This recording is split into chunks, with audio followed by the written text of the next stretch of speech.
Yo, what's up, Dante? What's happening, bro? Chilling, man, chilling. Trying to stay busy in this crazy COVID social distancing. What you been up to, man? Um, I finished up another submission for another design competition I was trying to do. Um, so hopefully that gets announced soon. I've been trying to hold off posting and sharing things until that actually happens, but that's kind of what I've been working on. And then I realized that I didn't say what the movie club was that I introduced last podcast. So DCO Movie Club, in case anybody wanted to actually check it out, Gotcha. website for it. So if you're looking for online theater, you missed that movie theater feel. Set that up for people to just come in and have some screenings and things like that. Um, what about you? What have you been up to the past few days? I've been running the weekly comedy show, the online comedy show, funnyfactorcomedy.com. It's been pretty good. We've been having comics from Japan, London, Yeah, there we go. US, all over the place, Canada, Right. and it's been going really well. Our sixth one is this Friday. If you go to the website, the Zoom information is there. So that's about it. Cool. Word. About it. Yeah. So I guess we should introduce our guest. Yeah. So I guess to kind of give backstory to everything that happened. So last year I was interning at New Balance. Um, I was out there. I was out in Boston for a month at their headquarters. Right when I came home, the first African American footwear forum happened in D.C. So as soon as I came home, a couple days later, shot down there, and on one of the panels, it was just people from all different sectors of the industry. So there were people that had like museums and people that were designers and media people. Actually, our last guest, Ernie was on that panel. So that's Ernie kind Talbert. of yeah, that's Well, kind of how all my this guy.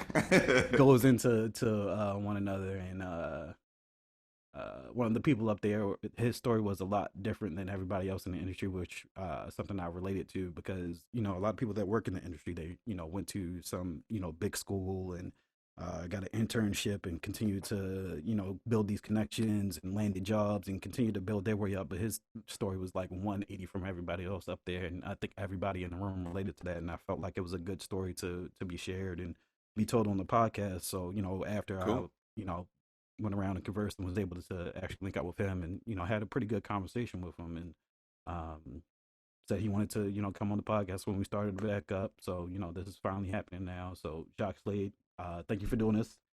If you want to introduce yourself anymore, feel free to. I don't know. After that, I feel like I can fly. Uh, feel like a celebrity or something around here. Yeah, I'm Jacques Slade, and yeah, I'm nowhere near as cool as he just made me sound. That's the truth. Just a regular human being, and yeah, I'm, let's top it up. Well, Ah, thanks for coming on, man. We really appreciate it. One thing that's really cool, man, like, I think the term YouTuber is a little restricting. It's a little like you do a lot of stuff. I mean, especially since you kind of go outside of just yeah, videos. You're on location. You've been in the Nike campus, and you actually get down to the technical aspects of shoes, which is something that a lot of people don't do. right. When did you start to realize that you had uh, an interest in shoes that went beyond just the superficial stuff? Just superficial stuff. Probably when I started working in sneakers, like in 2009, I started writing about sneakers, and I needed and like I loved sneakers before then, but it wasn't like I wasn't like digging into like the facts and the designers and all that kind of stuff. It was just like, oh, I see shoes, I like them, I buy them, like that kind of thing. Word. But then when I started working in sneakers, I felt like I needed to have a better understanding of everything so I could speak intelligently to things. So, like I would say, this 2009 when I started writing about sneakers is when I started to really dig into the details because I wanted to be able to tell more informed stories, and so that's kind of where that came from. And also didn't want to look like an idiot, so you had to balance it. That For works. sure. That works. Yeah, yeah. So I guess to start from the beginning, like where were you born and raised? Like what was that I guess Oh kind of leading you into the superficial part of the sneakers before you actually started yeah, working yeah. at it? Oh, I'm an LA kid. through and through. Born and raised in the Valley of Los. I shouldn't say LA kid because the people in LA be like, nah, you ain't Super from particular. LA. Yeah, they'd be like, you ain't from LA. So I'm from the Valley, a city called Pacoima, which is basically the ghetto of the Valley. And born and raised there, where I basically fell in love with sneakers. Started to like sneakers from watching, the older kids in my neighborhood play ball. Fell in love with basketball first, and that's kind of where my love of sneakers really sparked from. Just because I wanted to be like the older guys that I watched play ball at the park and at the elementary schools. Like my older cousin was like my idol. Like me and all my younger cousins, we had one older cousin that played basketball, and he was really really good. Like got a scholarship to college and all that, and so like we just idolized him and his friends. And so whatever they wore, basically, what we wanted or what we asked our moms for us to wear. Word. So you said 2009 was your first official job in the industry. Where did you start at? I started at Kicks on Fire. So I was writing for Kicks on Fire. I was writing articles for them, just basically updating the site with the latest like sneaker information that came out. So as soon as something kind of hit the wire, as soon as like Nike announced something or Adidas announced something or something leaked on the internet, we would put it on the website as a way for kind of to get people for people to congregate to find that information. Word. So was it like freelance work, or was it like you were in college and you like needed something to do, or Oh how no, was it it? was freelance. It was Okay, totally freelance. Yeah, I was in between jobs, and so I was like, I'll try this. I like sneakers. I'll do it. Yeah. got you. So what were you? I guess what were you doing before the Kicks on Fire thing? Like what led you to that? Like where Before that, I was actually a teacher. So I was teaching electronic music at a high school in Hawthorne. Um, I taught there for 2 or 3 years, and then the school actually closed down. It was a charter school, but it closed down. So I was there for like 2 or 3 years. Yeah. got you. Oh, so when you were working at Kicks on Fire, did they start sending shoes at that point? Were they sending samples or anything like that at that point, or was it just? No, I think a lot of people see it as think we just like they just be sending people sneakers. It ain't really it ain't like that at all. Generally, what happens is if they want you to talk about something, that's when they send you something. Right. So if like if they have a marketing plan because the new Pegasus 30 is coming out, they're gonna send you the Pegasus 30. Or if they're trying to get some buzz about a certain sneaker or something like that, that's what they send you. So because I was a low level writer in 2009, so like I was like entry level, so I wasn't getting sent anything. It was going to like the owner of the website. Like he was the guy that was getting stuff. And eventually they started sending stuff to me, but definitely not at first. It was a while. It was a while before anything ever showed up at my door. Gotcha. I remember the Nike Talk days of just putting out a picture of a sample of a shoe, and that would go crazy. And right, the blogs that were on that first seemed to be the ones that were more popular. And I remember Kicks on Fire. I remember going there and being like, this SB is coming out in a couple of weeks. I can't wait. Yeah, all of it's crazy how much things have changed since then, because that was how you got your sneaker information. At first it was like Nike Talk really was where like the biggest of like the original things. And then it was like Nice Kicks, Sneaker News, So Fire, and Soul Collector. Yeah. And like those were the 4 places you got your sneaker information. And now, like, I don't even know how many people go to those websites anymore. I think people are more going, you're just getting it on Instagram and Twitter, are going to YouTube. Like, it's crazy how quickly that changed. Like, in a matter of 10 years, people almost stopped going to websites for their sneaker information and just started getting it online. I mean, getting it on social media. Yeah. But there still seems to be a gap sometimes when you see the care that goes into it when somebody's, well versed in the shoe designs. Say if they're re-releasing a Jordan and there's differences in the design. I check for YouTube channels like yours to see, what are the differences between the two models versus a kid that just posts it up like, yo, this is coming out in 2 weeks. I really want to know the differences. So I appreciate the difference. Yeah, no, same. I obviously I do because it's my job. But I do think there's an opportunity for somebody to really step in the gap there and make a spot for themselves between like the websites and social media and really try to bridge that gap. I don't think no one's really done that well yet. Word. So did video become a part of what you were doing at the time when you were at KOF, or was it something that you did after? And like, when did that thought of like doing this full time become something that you wanted to do? Yeah, so I started doing video at Kicks on Fire. It was actually I actually it was 10 years ago, back in March. So back in March of Happy 2010. anniversary. Happy anniversary. Yeah. So in March of 2010, I put up a video for Kicks on Fire. It was called The Week in Sneaks, where I was doing like almost like a news show about the biggest news in sneakers for that week. It was terrible. It was horribly done. I was stumbling and mumbling all over the place, but it got me to where I am now. If I wouldn't have done that, who knows how far I would have gotten doing what I'm doing now. Was it well received when you put it out? Actually, it was. It was because there wasn't a lot of sneaker content back then. So again, you have to think this was 2010. Right. Not everybody was on the web. Not everybody was doing things on the internet as far as sneakers go. And people that were doing sneaker content weren't producing it at are trying to provide a higher quality of content. It was still very like guerrilla style content. And I tried to give it that's a super quoted tried to make it look more professional. I wanted it to look like something that you saw on TV. And so like I tried to make it look like that. It didn't look like that, but that's what I was going for. But it was so different from what everything else that was on the internet for sneakers at the time that it kind of put me in a different position. And that's how I think brands really started to notice me, even though I was just starting out.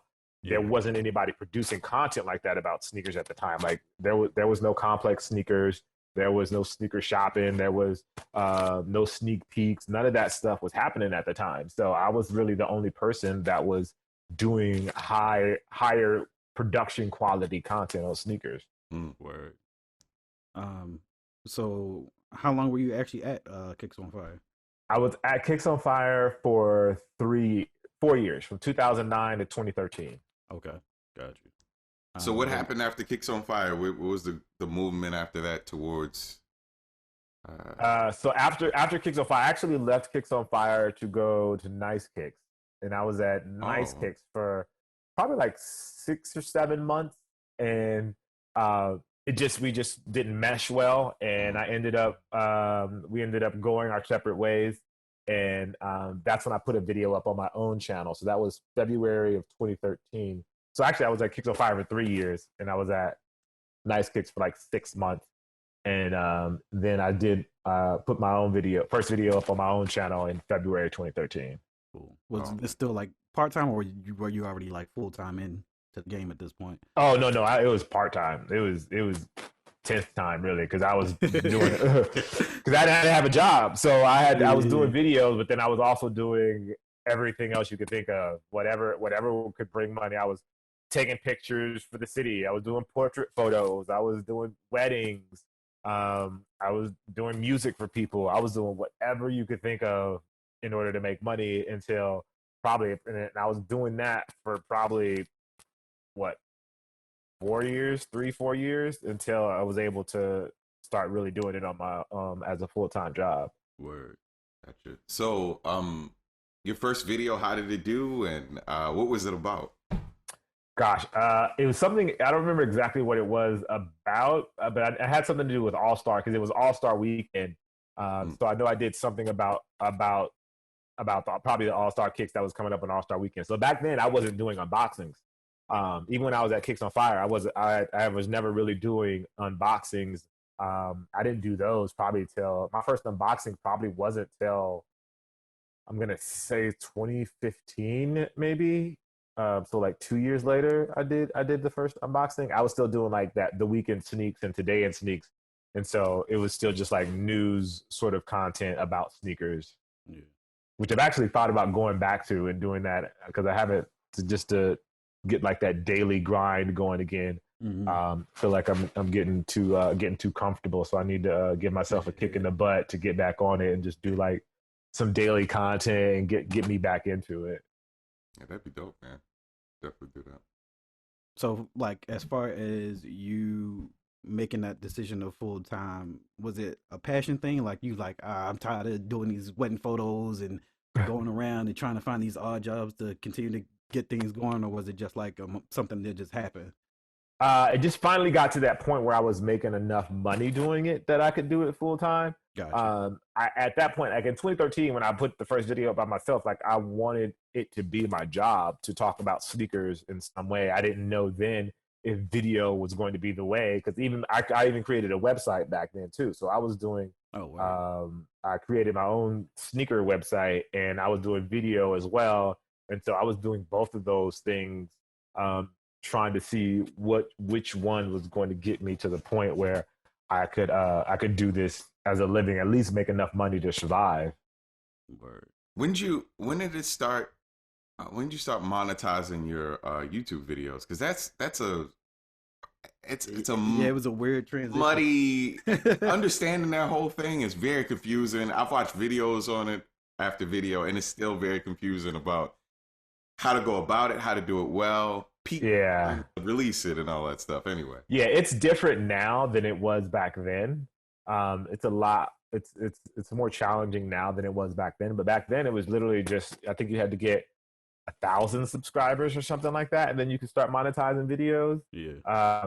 It was something, but you had to apply for it, and I applied for it, and I got approved. I don't remember exactly when that was, but yeah, it wasn't as challenging, or they didn't have the sort of criteria that you have now in order to get monetized. So was there like a moment for you that, like, besides the money part, like you felt like you actually belonged in the industry? Like, oh, okay, I got invited to this event, or oh, this brand is sending me stuff now. Like, I feel like I'm official. I don't. I still, to be fair, I still feel like I'm like fighting like everybody else to be to have a voice. So Okay. I don't think there's ever been a moment where I felt like I belong here. If anything, I still feel like I'm fighting in order to be relevant and to make sure that I'm still providing the best information and still I'm providing the best looking videos and all that stuff. So that's still a fight for me. So I guess there really isn't a moment where I feel like I'm here. I'm not here yet. that's good. That's good to not be, stagnant. That's pretty amazing. Yeah.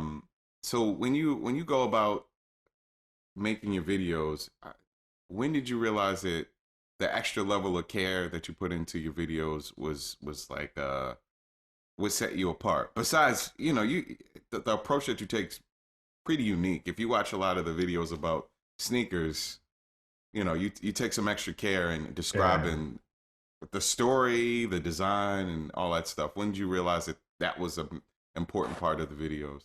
I honestly, I still don't feel like it's an important part of the videos. I think it's just what makes me different. Oh. I often don't feel that the person that watches cares necessarily as much, whether I do it with a cell phone or I do it with a DSLR, or whether the lighting's perfect or whether it's not. I think a lot of times they just want to see the product and they just want to see what it looks like. And so for me, the goal was to still make that look as great as possible, just because of my own personal aesthetic. How can I make this look great? How can I make this look amazing? So that's really my goal. And I know it makes a difference because people notice it. But I don't think it's the end all be all for my content. You know what I mean? Or for sneaker content at all.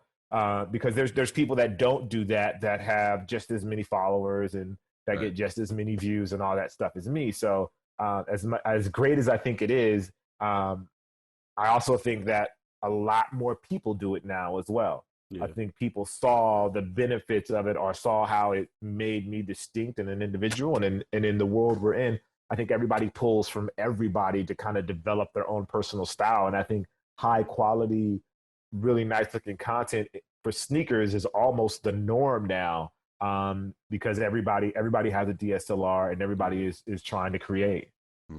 How did that make you feel early on? Because you were kind of like one of the first people like on YouTube and doing these type of videos, just to see how much it's expanded and how many people got into the lane and kind of started to do what you did. You know, at first I was bothered by it, but then I had to you have to kind of take a step back. Like you can't, you can't start smelling your own roses. You know what I mean? So I had to take a step back, because I started when I put that first video up on Kicks on Fire in 2010. I was copying entertainment news. Mm-hmm. I was doing what they were doing. Mm-hmm. So how am I going, start smelling my own roses when somebody's starting to do what I'm doing? If I started out copying somebody and let that develop into my own style, it's only natural that some people are going to pull pieces from that. When I started doing unboxings, I did that because that's what the tech people were doing. I'm big into technology and the computers and games and cell phones and cameras. So like all of that is like a big part of who I am. So I watched those kind of YouTube videos. So when I started doing unboxings, I was like, hey, I'm going to do it like the unboxing guys for technology and just bring that to sneakers. So I can't say anything. The more the merrier. Come on in. Like it's my job to make sure I do something that separates me from the rest of them, to make sure that my content looks better, that my research is better. Like, I have to make sure I do my due diligence, that if a person is coming to my video to watch it, that I take the time to make sure that they're having a different experience than they would have if they went anywhere else on the internet to find sneaker info. Got you. And I guess like you doing all this content, where you like self-taught? Did you go to school to learn videography and all that, or were you just picking it up? Yeah, it's all self-taught. Like YouTube University. I'm saying that's 100%. Like I taught myself how to edit watching YouTube. Literally when I like that first video Kicks on Fire was from me watching it was there used to be a YouTube channel called, well, it's still a YouTube channel, but there's a YouTube channel called Indie Mogul, where it was like they showed you all these indie ways to kind of create Hollywood style graphics and video and stuff like that. And so I watched them back in, this is back 2009. I watched them, saw how they created video with green screen and did a picture-in-picture. And that's how I was able to do what I did on for Kicks on Fire. So like, go ahead. I was just gonna say, like, you transitioning from Kicks on Fire. I'm assuming you built up an audience at that point when you created your own channel. Were like you like starting from scratch again, or like were people actually able to follow you? Because like you said at that time, it wasn't Instagram and Twitter and all those different platforms for you to actually connect with people. Yeah, so I was starting basically from scratch. When I left Kicks on Fire and left Nice Kicks, I had 84 subscribers on my YouTube channel, and like I had to go. That's like basically starting from zero, and for the most part, because none of them were sneaker guys. It was all from when I did music when I was younger. So that's where the 84 subscribers that I had. So yeah, I got lucky, to be fair, because I had been at Kicks on Fire, because I was at Nice Kicks, and because of the video that I was creating. The sneaker community knew who I was. So it was just a matter of me getting the word out. And I got a lot of support from like Soul Collector and Complex, and people were posting my videos, because even back then still, it was still different than anything else that was out there. Like they had started doing sneak peek at Nice Kicks, but it was still very in its infancy when it came to like sneaker content on YouTube, or high quality. I shouldn't say high quality. Higher quality production content on sneaker YouTube, and so people were still sharing my videos. So like that definitely helped me grow and helped me get into my own lane.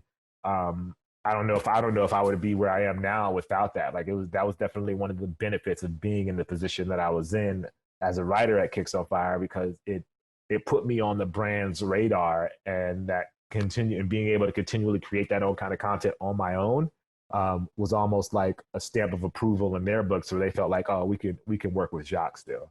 Word. So how is engaging with the subscribers when you put content out? So some of them are like just reviews, unboxings, and some of them are like opinion pieces about Jordan Brand Adidas. How is engaging with the subscribers? How's that?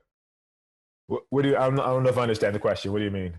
I mean, do you get in arguments or oh. you have some hard opinions, man. You got some hard opinions on like a Yeezy brand and Jordan. Yeah. I enjoy watching it, man. I think I try not to get into really into the mix of it and fight with people. I try to approach it from a thank you for your perspective. I appreciate the feedback sort of angle, instead of being like, nah, I'm right. Because I know I'm not right. Like, I'm imperfect.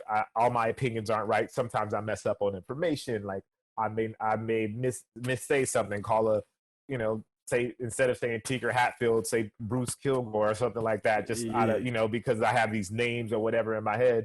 And so I don't try to take the authority figure sort of perspective.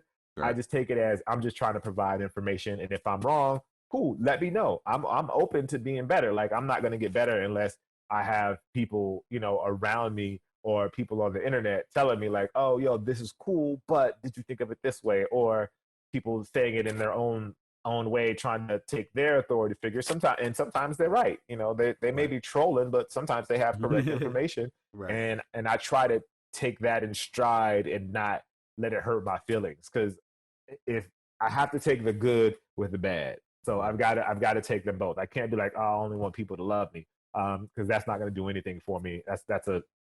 That's futile. But if I take the good and the bad, I feel like it makes me a more well-rounded person, and it allows me to improve, which at the end of the day provides better content for the people that watch the videos. Got you. Yeah. I guess, and from the brand standpoint, have that caused any conflicts, or have they like reached out to you about any of your reviews, or you put out something early before any of that happened? No, I don't do the early stuff. That's just not like my vibe. And I have enough relationships with the brands where they respect my opinion enough, and they know that I'm not doing it from a place of negativity, but more of a place of, I want to see this be better. Right. And like, that's the perspective that I take with everything. Like, all the reviews that I do, I never take it from, this is trash, this is terrible. I take it from, I want this to be so much better. This is how I think you can make it better. And instead of being like, you're stupid, why would a brand do this? Like, I don't think there's, I don't feel like there's that's not useful. I think that it's useful to provide these brands and these companies with feedback, because they're watching all of this stuff, all of this sneaker stuff on YouTube. They watch it just like everybody else. And if I can provide them with some insight in order to make a product better, that has more value to me than telling them they're an idiot. Word. I guess you remember your first trip that you've taken as a sneaker media person? Like, what was that like? Yeah, it was. I think it was either 2010 or the Black Cement. They came out in 2011. That was 2011, right? 2010. I think 2010. Was that 10? Okay, so 2000. So it was in 2010 then. Right before they dropped the threes dropped. Jordan Brand invited me and a bunch of other media to campus, and they had like the Jordan. I forgot what they called it. It was like a Jordan not a convention, but where they just highlight. I forgot the name of it. They highlighted a bunch of different Jordan product. Yeah. And I remember that because they sent us the threes afterwards. So that was super exciting for me. That was super exciting. So, what are your favorite Jordans, man? Like, of all the Jordans that have been released in the past couple years, which ones are your favorites? God, it's funny. Like, it changes so much. It used to be all about the Air Jordan 11 for me. It was like Air Jordan 11, Air Jordan 11 to them. Then it was like, all right, the Air Jordan 3. All right, the Air Jordan 3. Air Jordan 3. And now lately, it's been like for the last couple of years, it's been like, okay, they are Jordan 1. It's the Air Jordan 1. But then like I have speaking of that, the Black Cement 3s from 2010, and like I've worn them into the ground. Like the back tab fell off. Right. Like they're super creased, the paint cracked everywhere. But like I still wear those more than I probably wear anything else, just because I just love they basically conform to my foot at this point because I've worn them so much. It's a good shoe, So man. yeah, so it's a bunch of different ones. But I also really love the Union Jordan 1. I think that both of those Union Jordan 1s, I think they are super unique and represent like I think they will live on of all the ones that have released, like the Shattered Backboard and all that stuff, and even the Travis Scott. I feel like the Union Jordan 1s have a very special place in like Jordan brand history. Yeah. And they will for a very, very long time. Other ones will have hype and they'll die off or whatever. But I think the Union Jordan 1s, they're such a special release. And I'm really it's one of the things that like I still get excited about it when I see them. So I think those are really special.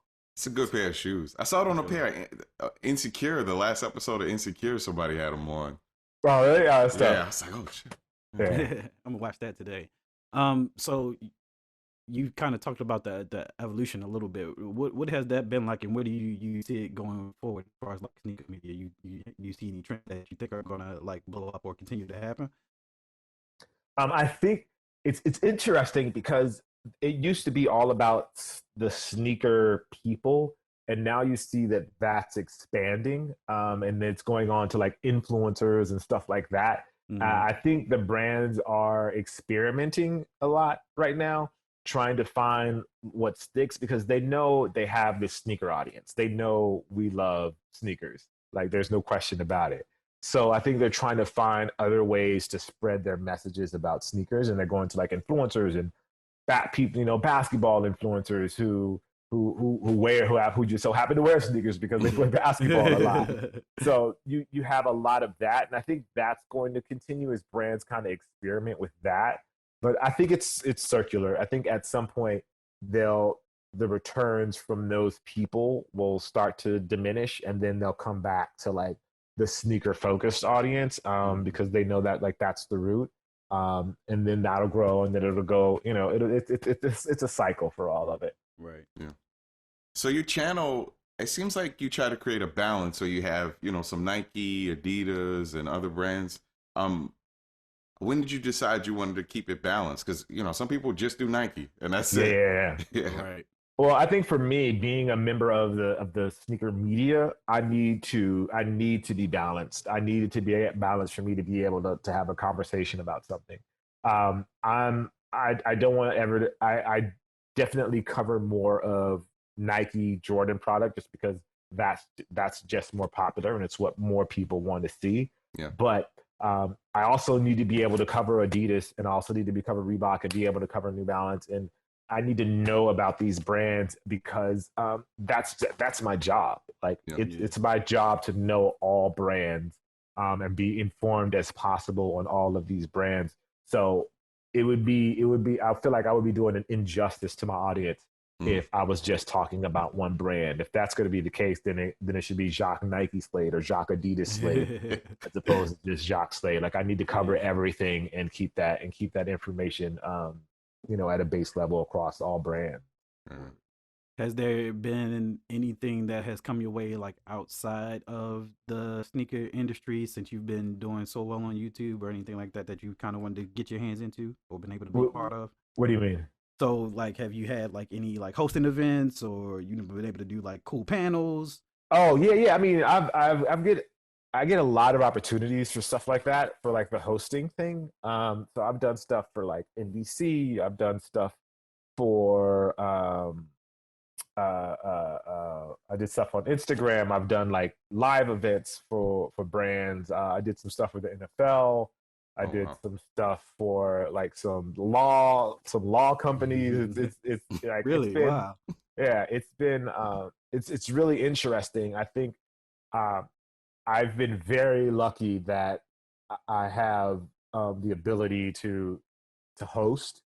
So I think a lot of people see that when they see my sneaker content. So they see it as they know I'm focused on sneakers. But it's been a part of what I've been trying to do is make sure that people know that it's not just sneakers. I can talk about anything and I can do anything.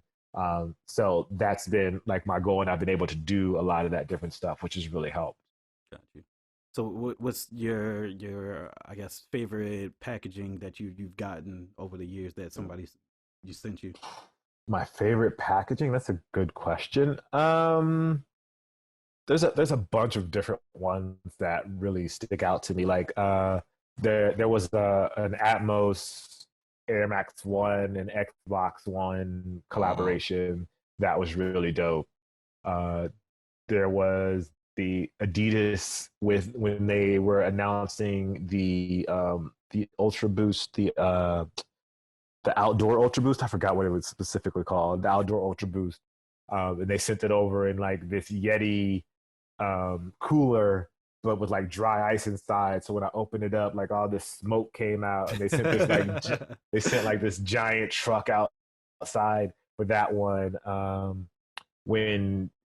When the Warriors won their first championship with KD, Nike sent over like a pair of cork Air Force Ones with like the goggles from the locker room. Oh wow! And a bottle of champagne. So like that was like super. That was super cool. What else has been crazy? Jordan, when they did the Gatorade, those Gatorade collaborations, when they did all of those Gatorade colorways, they sent like that big box with like that picture of Michael on the front, and it had like all the Gatorade stuff inside. So like that was really cool. So it's been a bunch of different things that have come that stick in my mind that I'm really thankful, that I was able to participate in and be able to share. Yeah. Is there if you don't want to give it up, you don't have to, but is there a special place that you store it, or do you just keep everything at your home mostly? Well, I have some stuff in my studio, and then I have some stuff in a storage unit. Okay, got you. Because I feel like you have amassed a large collection at this point. Right? I have like reached capacity at this point. Yeah, and it's weird because like I want to keep some of this stuff because I feel like it's cool to kind of go back to that stuff and talk about that stuff and do videos about that stuff. Yeah. Right. But at the same time, it's starting to cost me money to keep that stuff now. Right. So as I'm getting closer to the point, it's like, well, do I continually hold all this stuff? Am I just hoarding at this point to show stuff? But I also feel like it's kind of part of my job to be able to share these experiences and to throw back to this kind of stuff. So I don't know. Tough place. Are you able to integrate? You said that you started doing music before you started doing sneaker reviews. Are you able to use any of that skill set in any of the stuff, the content that you put out? You doing it? I think so. I haven't made any music for my video. Well, that's a lie. I've done like every once in a while. Back when I was doing like the Week at Sneaks and Today in Sneaks, I would do like, instead of just doing the video of saying like this shoe came out, I would do like a verse, and I would like rap for the whole video of like what was coming out that week. So I did that I've done that a couple of times. I think oddly enough, the biggest I think impact that time of my life had is from being on stage and rapping in front of a crowd. I think that translated well for like the hosting stuff. So I'm comfortable being in front of people, being in front of a crowd, because I had to do it when I was rapping. I had a band and a DJ behind me back then, but now I feel like that skill that I learned there, trying to be engaging, trying to make the crowd laugh, make sure the crowd is having a good time. I think all of that really translated well to when I started doing stuff on camera. Word. What was your favorite trip that you had been able to go on? Like, was there a certain place that you never expected to, besides like going to the Nike campus, obviously? I would say Jordan's house. Like that's obviously the biggest thing is going to his house and walking through those 23 gates. Like I'd have just been happy walking past the 23 gates. So yeah, that was definitely probably the craziest experience so far. Word. Have you been enjoying the Last Dance documentaries? I have. It's it would have been fun to watch, but I think it's so much more fun because we're all doing it together Yeah. on Twitter. Like that just makes it so much more engaging and fun for me being able to watch it with everybody at the exact same time. Like I don't know what we're gonna do when it's over. Like Right. like that it's like the thing that I look forward to. Like at this point with things being so crazy, you know, and you can't go anywhere, you can't really do anything. Like seeing, like I look forward to Sunday nights because it's like, oh, we're all gonna get together and watch The Last Dance Yeah. together on Sunday. Like it don't have to be Insecure. Like we don't have to just we have to watch Insecure together. The quality of that footage is unbelievable. I knew there Yes. would be some footage, but the quality of it is out of this world, man. It's nuts. They did a great job capturing that. Yeah. Which shoes in that documentary what shoes in that documentary do you have? Well, I don't have any of the old stuff. I mean, you have don't any have old to have the things. OG versions of them. Oh yeah, I mean, I have most of the Jordans that he wore. I have pretty much all of the Jordans that he wore. But I think the biggest sneaker that's come out of that is the airships that Aaron Goodwin has, the sports agent. He tweeted that pair of the black and red airships that from when Jordan's rookie camp. Right. Like I think that's the biggest sneaker that's come out of this whole thing. It's insane that he has those. Like those are. I mean, he said there was only 2 pair of those, and he has one of the 2. Like that's crazy. That's insane, man. As far as what's going on in sneakers, what's exciting to you as far as like technology that you like really excited for? I think React is still super exciting to me. I think there's still room for 4D to do something. I kind of feel like Adidas fumbled the ball with 4D. I feel like there was a great opportunity there for really do some cool stuff with 4D, and they kind of fumbled the ball. I don't know if it was just because they were so limited and they couldn't do it, or if they just didn't see the vision. But I have a grand hope for 4D. I have the Adapt. I really would love to see where Adapt is going. Right. I think there's a great opportunity for on the training side with Adapt that can really help people fine tune what they're doing. Puma has a sneaker that laces up as well, so I'm kind of looking forward to seeing what happens with that and seeing how they take it to the next level. I think right now it's going to have to get past the gimmick stage of the shoe tightens up by itself like that. Right. All right, yeah. We've been there, done that, and we've seen it. Now how can you utilize this technology to really push things forward, which I think is where things are going to get really exciting. Yeah, and I think that's a good point because one of your recent videos you were talking about, I think the price point of the 4D stuff. And I think what scares brands is putting that stuff out because of the high price point, but I think there's a space for it because it's actually a quality product and it does what you want it to do and it's supposed to do and you market it as. People are going to spend that money to enjoy that luxury. And especially with that emergence of like high end fashion and streetwear, it's becoming more and more of a viable space for it. Yep. And, to all those other technologies that you're talking about, if you actually dig into the different brands' website, they actually have like about pages for these things. Nike has like about pages for their technology. Puma about the stuff that you were talking about. So the information is there. I think it just needs to be put to the forefront. Yeah. I think it's just about selling it the right way, telling the right story in a way that people understand. Because 4D, when I worked at Under Armour, watching them make the 4D shoes was incredible. But if people don't know, how they're made and, how they feel. And, if the story's told the right way, I think that people would jump on board. Yep. I think it's incredible. So, yeah. So, this is... as we wind down, we have this segment where we like to ask about, your favorite things. Right. So your top 5 favorite movies. What? Oh, that's a good one. Oh, my top 5 favorite movies. That's a great one. Gosh, let me see. I feel like I have to think about that one and I don't want to have too much dead space here. So, I'm gonna say the Five Heartbeats. Oh, That's a good okay. one. Coming to America is one of my favorite movies. Contact is an amazing movie. The unique pick.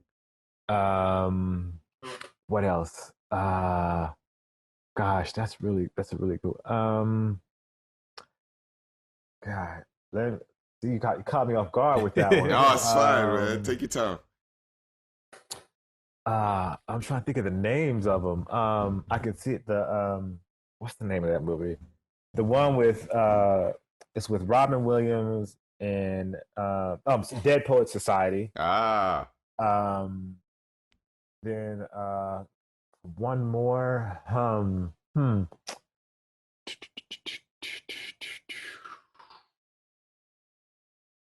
Gosh, what would be the fifth one?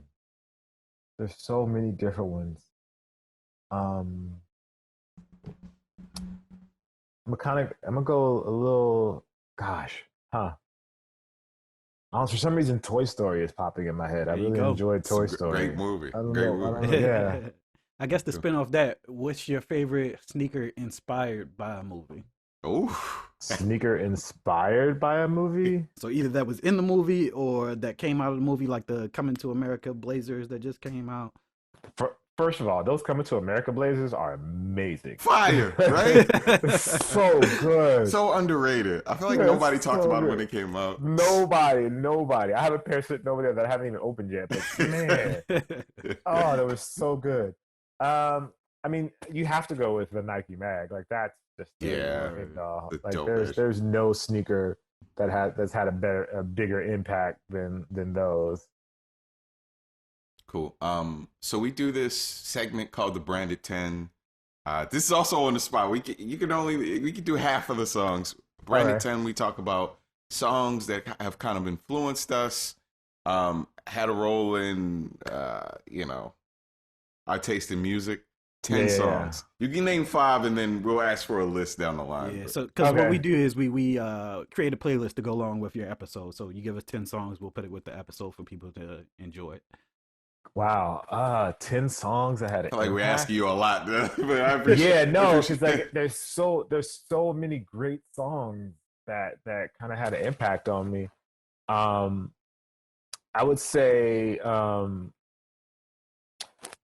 22 Twos was that Jay-Z? that had yeah. Oh, that's a great one. That was just I remember hearing that for the first time and thinking like how that was so cool. I just thought it was so cool.